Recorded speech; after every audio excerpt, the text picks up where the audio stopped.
Your energy is part of the universe's energy.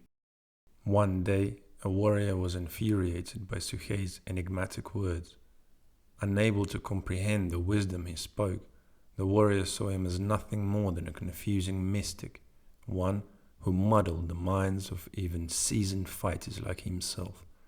And so, he resolved to punish this so-called sage. Suhei, however, warned him, "To challenge me to battle is to challenge the entire universe itself." "How could that be?" the warrior objected. "You may be parts of the universe simply because you live within it, but that doesn't mean you are connected to its power. The universe's strength is its own, and yours is yours." "Very well, then watch," Suhei replied. And he fixed his gaze intently upon the warrior. In that instant, something incomprehensible began to unfold. The warrior suddenly felt his connection to his own body slipping away. At the base of his spine, something clicked, and then it began to rise. As it traveled upwards, reaching between his brows, he was struck by an overwhelming sensation of fear and awe, for his consciousness was expanding beyond all limits, beyond all boundaries, into the infinite. And indeed, in that moment, the warrior became the universe itself. It wasn't just a sensation, it wasn't just a feeling, he simply became the entire universe. The most astonishing part was that, in becoming the universe and gaining all its power, he retained his individuality throughout this extraordinary transformation. No matter how much he later tried to explain this phenomenon to himself in words, it was impossible. He realized that this experience could not be expressed in words. Soon, his consciousness returned to his body, becoming once again narrow in perception. He was so shaken by the experience that he could barely speak, let alone fight, and Suhei didn't even think of attacking him.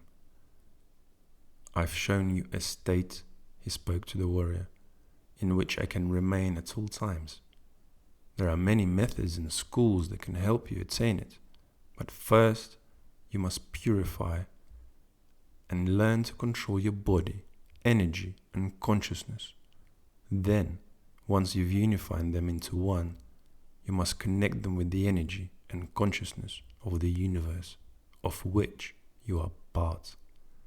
By learning to control your energy, you will learn to control the energy of the whole universe, as your energy, in fact, is the energy of the whole universe itself. And when you can control your energies and your consciousness, you will be able to control all the forces and energies of the universe. For your energy and consciousness are parts of the energy of the universe. And when you learn to control them within yourself, you will also learn to control them outside of yourself. By then, you will already be one with everything." "Teach me this. I want to experience this state at least once more in my life," the warrior said, still in awe. "Very well," Suhei replied, "but understand, the path to this state may take as long as the one you have already traveled to come to me." "I agree," the warrior said. "Nothing else interests me now. I've never experienced anything like this before, and I cannot compare it to anything I've felt up to now." The author does not describe what he has not personally realized or experienced in practice. The state of samadhi, or super-consciousness, as it is often called, is well known to the author, not by hearsay. Indeed, it is very difficult to express this state in words, which is why it is briefly and concisely described here. The most interesting part is that the rise of kundalini occurs just as gently, without any dramatic visions or shocking events, that are supposedly required for kundalini rising, as some practitioners claim. The people who experience this dramatic awakening are likely using incorrect techniques, known as right-handed practices, which cannot properly balance the energy channels and prepare for the smooth, natural rise of kundalini. And in fact, it's questionable whether it is kundalini that they raise.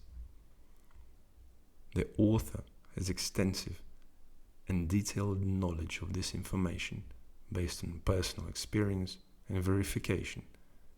However, the purpose of this story is not to describe or explain these methods, nor to expose the mistakes made by various schools that lead to mental disorders rather than attaining super consciousness.